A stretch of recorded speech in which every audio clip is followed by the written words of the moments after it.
I'm about to make an obvious point. If parents, teachers, and speech pathologists are all working on the same thing, children make incredible progress. This is true if we are focusing on what is going on in the classroom, how they're meeting their speech goals, or how they are communicating at home. No arguments there, right? But the question is how to collaborate and overlap in what we are doing to make this happen. In this video, I'll share 5 tips on how to use the classroom curriculum to reduce therapy planning time, improve relationships with teachers, and increase how fast your students move through their goals. Let's begin. Number 1, get buy-in from teachers. How important is it to us that we choose what we work on in therapy? I'm not talking about the specific goals, but the content. Does it really matter if we're working on S words out of a random book, or S words that are about animals or some other academic topic? If we contact teachers and focus on their curriculum topics, then the child has a way to practice what you teach them, show off and interact with peers, and practice their words on homework with parents. If we choose the topics that the teacher is working on, then she or he feels that their work is important, that we understand what is going on in the classroom, and therefore, they are more willing to apply what we want to what they are doing. Here's an example.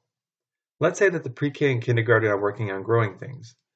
We can follow these themes for articulation, phonology, following directions, answering questions, or whatever goal your student has. Number 2, get buy-in from parents. Our days are hectic enough and trying to reach out to all parents continually is unfeasible. Yet, no one has greater interest in seeing children succeed than their parents.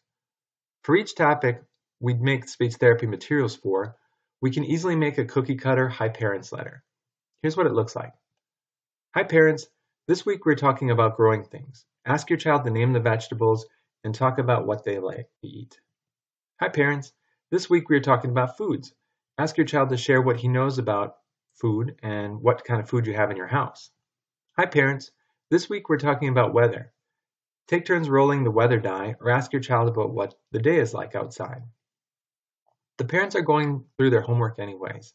This way they stay informed and engaged.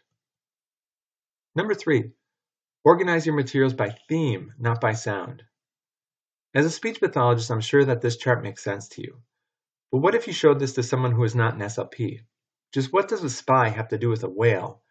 And why is coffee here? Our brain does not organize things like speech therapists do. I'm not suggesting you buy anything new. Just reorganize all your terrific materials based on classroom theme or the natural environment they would be used in. Here's an articulation example.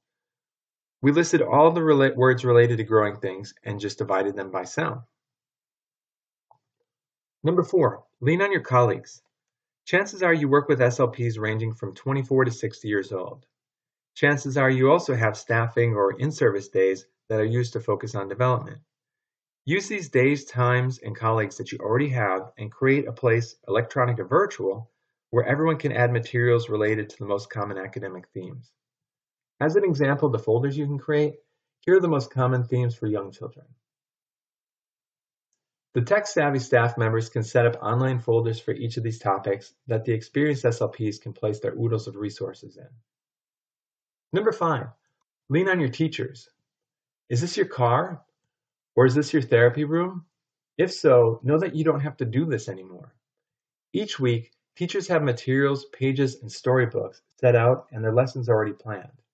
Borrow from them and the children will flourish when they can practice their communication using the same familiar book or object back in the class. And here's a bonus, number 6, easily find out what teachers are working on.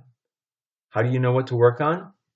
Email your teachers or have them email you at the beginning of the week. You can send the exact same email each week and they can respond just by saying what they're doing. Secondly, ask as you pick up your students or when you see the teacher in the teacher lounge. And some schools even require teachers to submit lesson plans, and you can be CC'd on those submissions each week to know what the topic is. That's it. If you want to learn how to really apply these ideas or even need ASHA CEUs, then watch this 1-hour video and download materials to get yourself started.